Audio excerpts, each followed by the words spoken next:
So welcome back to another commentary on my channel.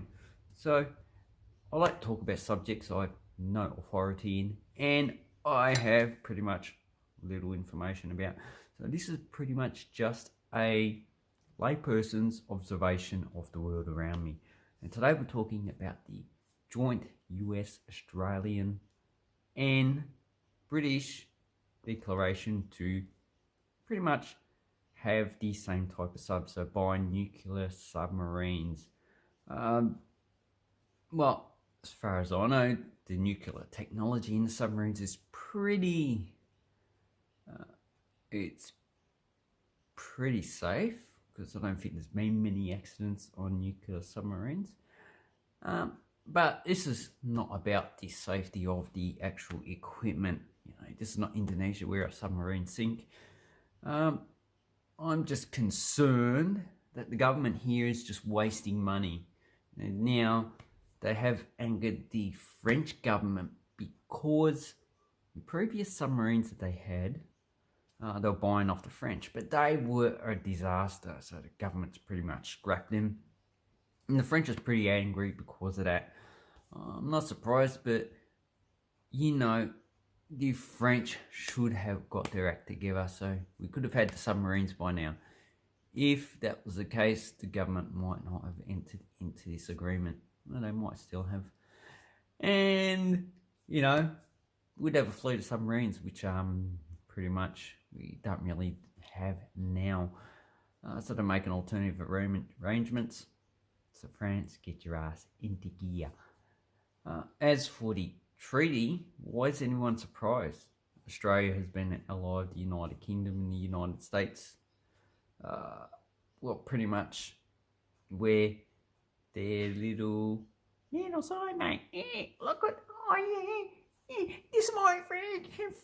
He's so awesome. Oh, this is my English friend. He's so awesome too. Yeah, do my little friends, and I'm their little sidekick. It's basically what it is, a little sidekick. That's what Australia is. And basically it's because, both of our countries derived our history from the United Kingdom. But we have gone our way a different little bit. And the history before the English came is extremely different. Like, you got the Australian Indigenous people and the North American Indigenous people, totally different type of people. But the way we've treated the Indigenous people is pretty much the same in all countries. New Zealand's not different, Canada's not different. So anyway, so this is also angering China. You're probably going, ooh, those CCP, you're gonna defend China, huh? Oh, you're just a little communist dude. Actually, basically, communism is a disaster. I view China and the United States and Russia pretty much all the same. They take the small country and they go, oh yeah, we're going to beat the crap out of you. Bang, bang, bang, bang, bang. Oh, I know. Let's have an agreement with China. They back one side in Cambodia, we'll back the other side. And then, we just have a little bloody fight and we'll see what happens in the end. That is also, what large countries do. They use the small countries as proxies. So, as a layperson, I think that this is probably just going to be a disaster. They say it's going to cost a certain amount of money. You need to times that by 4 or 5, and that's how much it's actually going to cost. There's probably going to be problems for new submarines, unless they're using submarines that are already in service and they're just going to continue that design, in which case there will be less of a problem. But I don't see that happening. I think that they want to just come up with a totally new submarine with a lot of new software. And I think the major problem is the software, probably. Why are they doing this? I have no idea.